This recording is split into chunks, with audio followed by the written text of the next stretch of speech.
Hello and welcome back to Fast Money Football on the Parlay. James Sharman here with you. And did you enjoy the international break? Well, I did. From hypothermia in Minnesota, how crazy was that, by the way, to a perfect window for our very own Canada. How crazy was that, by the way? It really had everything. And just for fun, and why not, you know? I mean, listen, our teams are that close to qualifying for the World Cup. Let's take a look at Canada's odds to win the World Cup, right? This is why we love sports, right? This is why we bet, because now and again, you never know. Well, get this.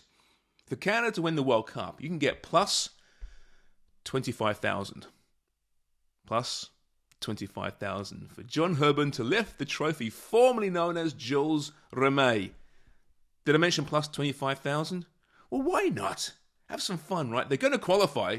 And crazy things can happen, like Greece won Euro 2004, so put a buck down on it, you know?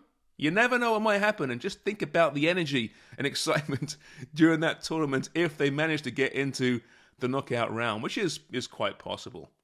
All right, to this week's show, and club football is back with us again with the FA Cup in England. But to start with, there's lots of scuttlebutt around Manchester United's next manager, with Mauricio Pochettino's name front and centre once again. Now, he's always been lurking around as an obvious choice, but there are now many reports suggesting it's all but a done deal. So at plus 150, you could spend your money less well. So why would he leave PSG, who have just cruised into a Ligue 1 title and all those superstars? Well, it really means nothing to this management group and this ownership group. It's all about the Champions League. And the fact is, PSG are a bit of a mess. Too many big-name individuals, not enough team. And Poch is one of those managers that actually really enjoys coaching and improving specifically young players. So it really isn't a great fit. Plus, Zinedine Zidane's name is once again being speculated as the next man. All right, now, Manchester United, they've had a really tough week, with young star Mason Greenwood arrested on several charges, including sexual assault and uttering death threats. He's been kicked off the squad while this story unfolds, but clearly is extremely disturbing and transcends the sport, obviously. But from a sporting standpoint, is a type of story that can derail a club. This weekend, United host Middlesbrough of the Championship in the fourth round of the Cup. Borough they're flying high. Winners of 8 of the past 10 under Chris Wilder. Remember him, of Sheffield United fame? United are, of course, heavy favourites in this one, which could be tempting to look at. But Borough are still a League Championship team. But they're a good League Championship team. United are an okay Premier League team, so there's some value in there potentially. But we should mention Ronaldo to score first at plus 350 might be good value. After all, he hasn't scored in 3 games and is very well rested and very hungry. Now, there are some real mismatches this weekend in the Cup, so if there's any magic left in the Cup, perhaps we're good for one huge upset at least this weekend, and there are the potentials for that. What about KidderminsterHarriers? They're the lowest ranking side left, 3rd in the National League. They stunned Reading in the previous round and are at home at Agbra Stadium to meet West Ham of the Prem. It's really David against Goliath. 113 places separate these two teams.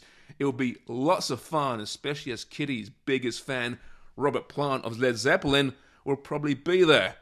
But there's not a whole lot of love for Kidderminster at the bookies. That's a reference, by the way, to a famous Led Zeppelin song, Whole Lot of Love. I know many of you are too young to appreciate Led Zeppelin, but, fire up the old Spotify or Apple Tunes, whatever you like, give them a crack.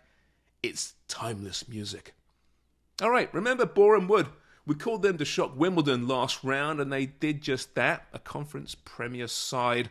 Boreham also are non-league and meet the Championship's Bournemouth. Boreham have never been this far in the Cup, but again are a team that just might have that destiny label on them.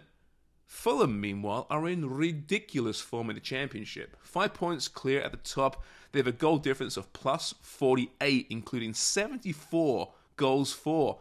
Now, there'd be great value to spring an upset against their Premier League opponents if Those opponents weren't ManCity, but just to demonstrate how good Fulham have been, City, who are just owning England, as you know, only have a plus 41 goal differential, only, and have scored just 55 goals, which is amazing, but it's not Fulham amazing. Now, take the City win in this one, of course, but there should be plenty of goals at least, so there could be some value there. Yeah, the FA Cup, it's been beleaguered over recent years, over many years, I guess, but quite frankly, I just love it. Now and again, you get those surprises, seeing those big clubs at those small stadiums. Watch it, enjoy it, and then the Prem returns later this week.